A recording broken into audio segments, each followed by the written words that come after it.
Olá, muito boa tarde. O Instituto das Cooperadoras da Família está a assinalar 90 anos de história. Evocar a Fundação e afirmar a missão que persegue na atualidade é o que partilhamos consigo neste programa, onde contamos com a presença de Alice Cardoso e Angélica Galvão, duas cooperadoras da família. Muito boa tarde e obrigado por estarem no programa Eclésia. De facto, neste contexto da celebração dos 90 anos de fundação do Instituto, por Monsenhor Alves Braz, que foi uma data que assinalaram no domingo de Pentecostes, nas vossas comunidades, nas vossas paróquias. De que forma é que evocaram esse tempo, esse dia da fundação, no domingo de Pentecostes de 1933?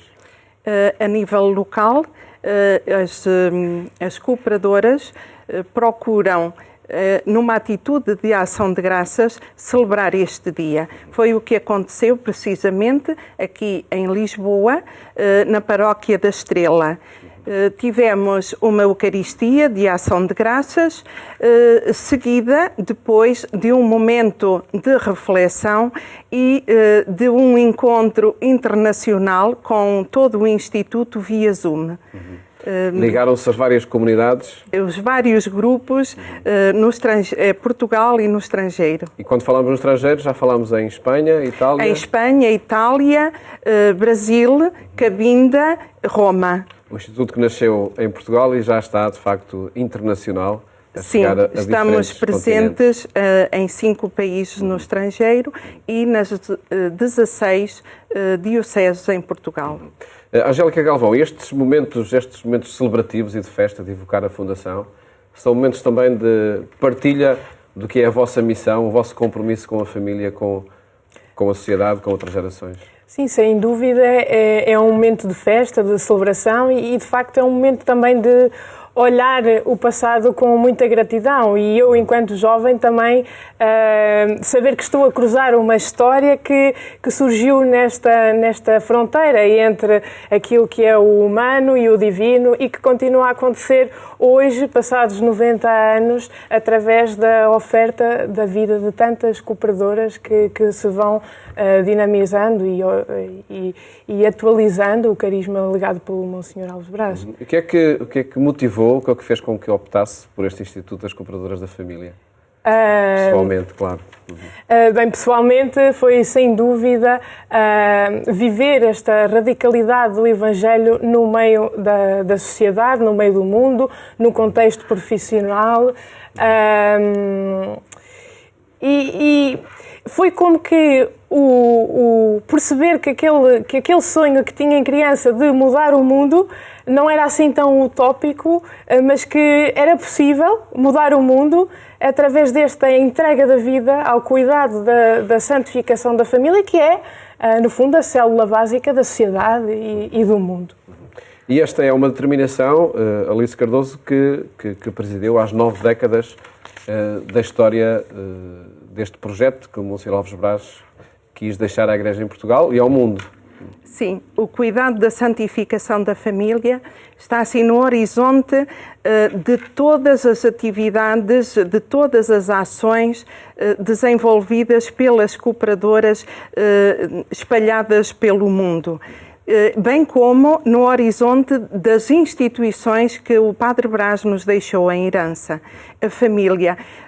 O cuidado da santificação da família era, assim, o motor dinamizador que galvanizou a vida daquele homem, daquele sacerdote diocesano e que ele nos comunicou, comunicou a todas aquelas cooperadoras que fizeram esta história até aos dias de hoje e que nós hoje tentamos dar continuidade, não obstante a nossa fragilidade, mas é esse o nosso desejo profundo. E o que é que circunstâncias motivaram o Monsenhor Alves Braz, na década de 30, a criar este projeto que tem na família a vocação e a missão? Nos anos 30, as jovens empregadas domésticas, naquela altura as chamadas criadas de servir, era um grupo que estava desprovido de qualquer proteção. E isso permitiu que muitas vezes elas fossem exploradas na sua dignidade e também em termos laborais. E o Padre Brás, ao escutar, ao olhar, ao deixar-se tocar por esta realidade tão gritante naquela altura, ele conseguiu perceber que na origem de toda esta problemática era a família que era importante cuidar. Portanto, a família daquelas jovens que era necessário cuidar, a família onde as jovens trabalhavam e a família que ela vinha a constituir. Portanto, o formar estas jovens, prepará-las para serem boas mães de família, boas esposas. De facto, era esse o objetivo. O grande objetivo. Das várias obras que Monsenhor Alves Brás criou, que vocês continuarem, que já vamos também informar sobre elas. Angélica Galvão sente que esta é uma causa que permanece atual, que é necessário continuar a cuidar das famílias.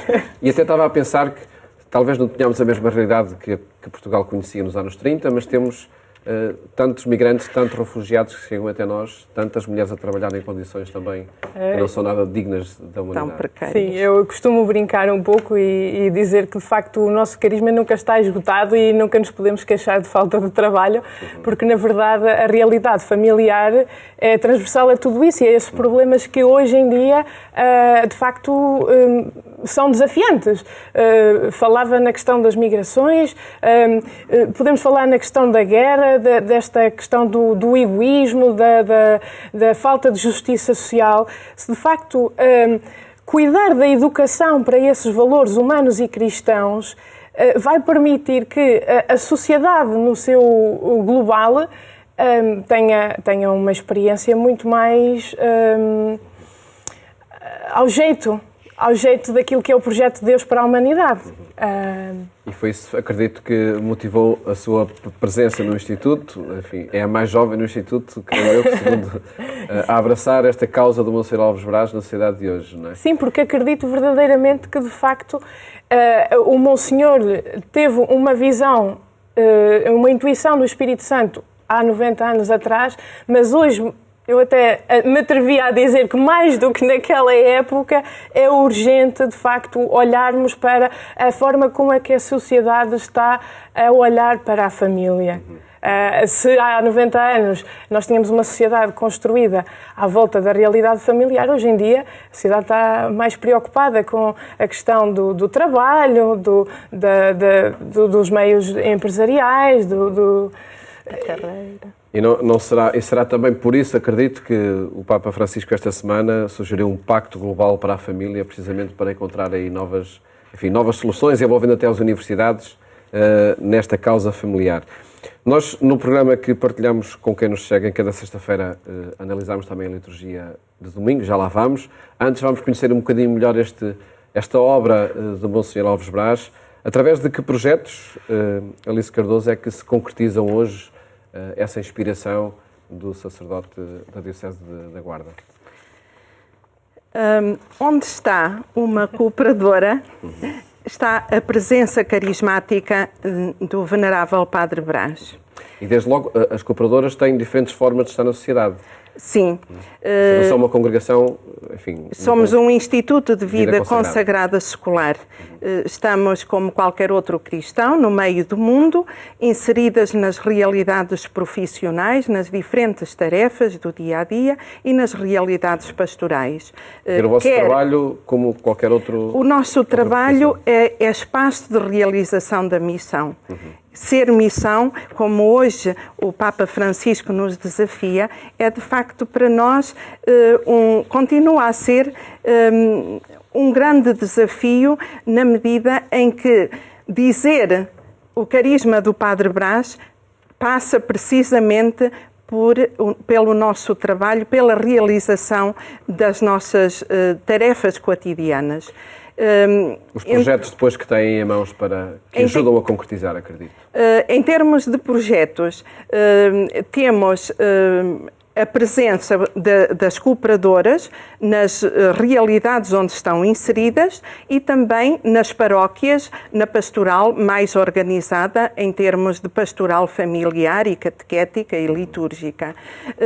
Depois, também, temos o movimento por um lar cristão, que é precisamente um movimento familiar, de famílias para as famílias, também ele fundado pelo Venerável Padre Brás. E aí a função das cooperadoras é a presença espiritual, é a animação espiritual e carismática do movimento por um lar cristão. É emblemático também da vossa família do Instituto Secular a obra de Santa Zita. Sim, a obra de Santa Zita, também ela fundada pelo Venerável Padre Brás, nos anos 30, com o propósito de formar a jovem trabalhadora. A formação, a prevenção e a formação eram dois aspectos muito queridos do fundador, prevenir e formar. Dinamizamos a obra de Santa Zita, hoje uma instituição particular de solidariedade social, onde trabalhamos diretamente com a família, sobretudo nas respostas sociais direcionadas à infância, à pessoa idosa e também no acolhimento temporário a pessoas e famílias. Vou deixar dois projetos para perguntar à Angélica Galvão, porque nos fale deles, nos projetos do vosso instituto, que é a escola profissional que tem, ASAS.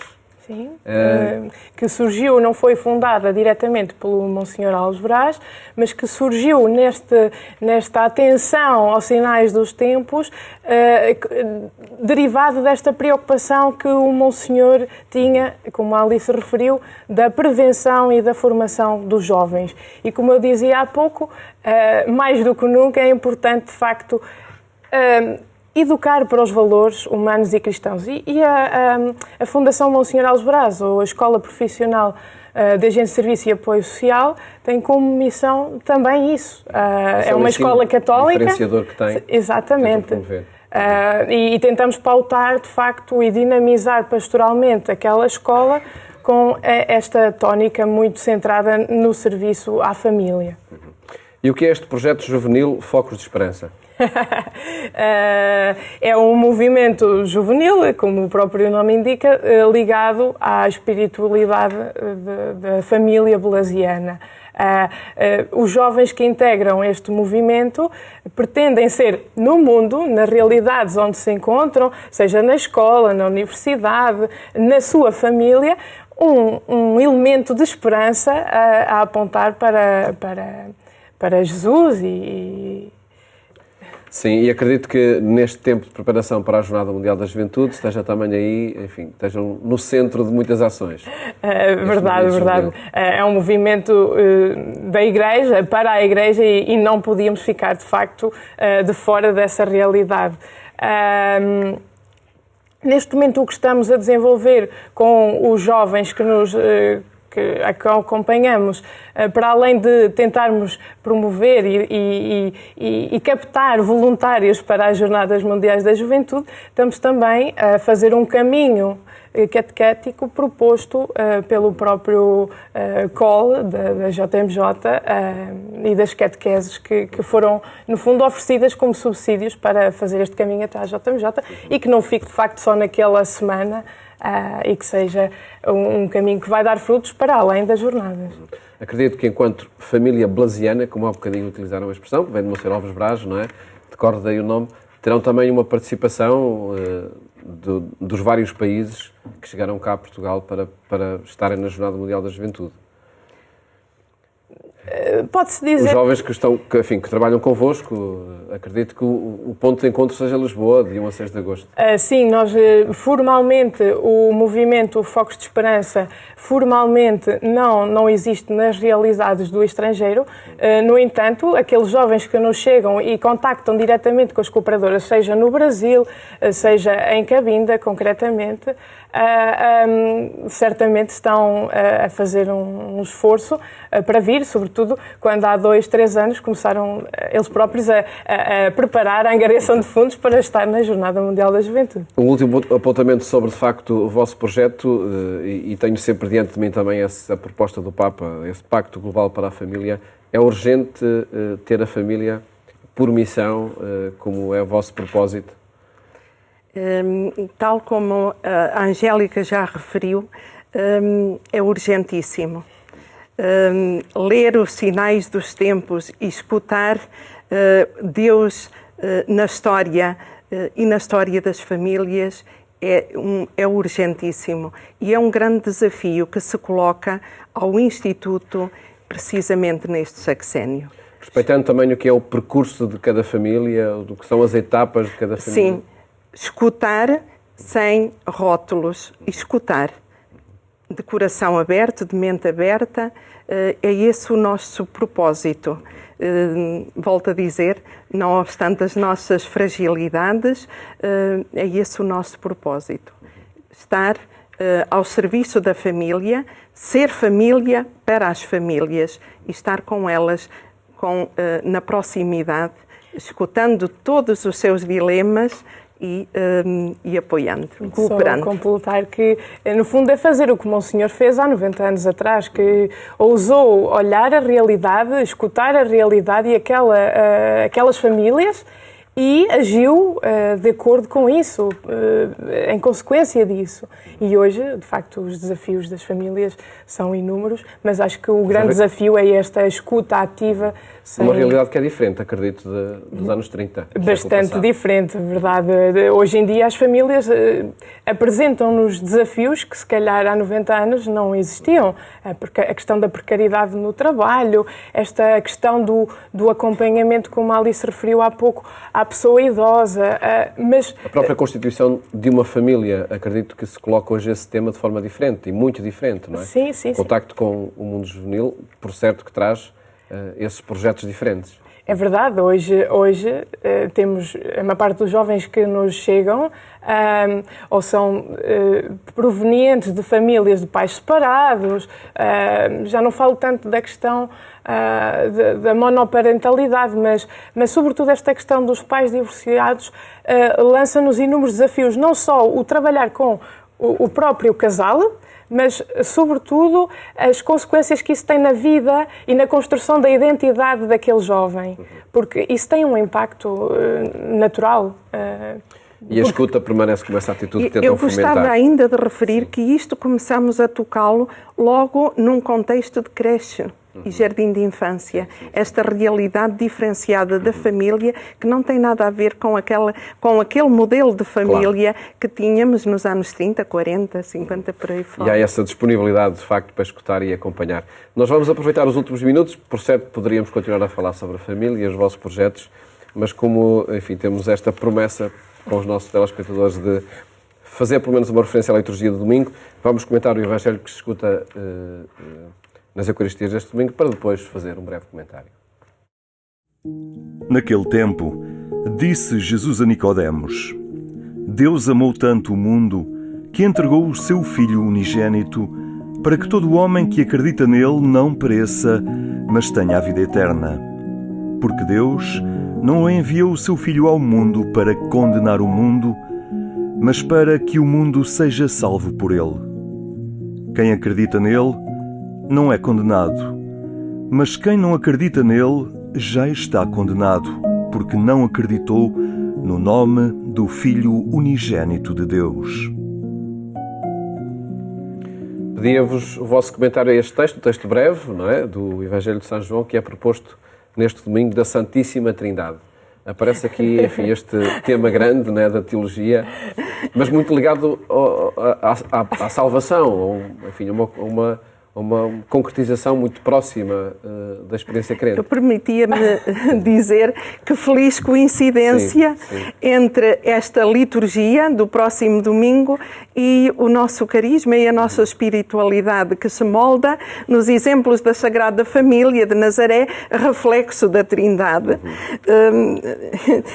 De facto, tocar este mistério de amor, deste Deus família, deste Deus comunidade, é um desafio, é que nós próprios, nós cristãos, nós cooperadoras, sejamos este espaço de comunhão e de diálogo. Sim, no fundo é uma grande provocação para qualquer cristão, de facto, o que é que cada um de nós está a fazer para gerar esta comunhão que visivelmente se apresenta aqui nas três pessoas da Santíssima Trindade.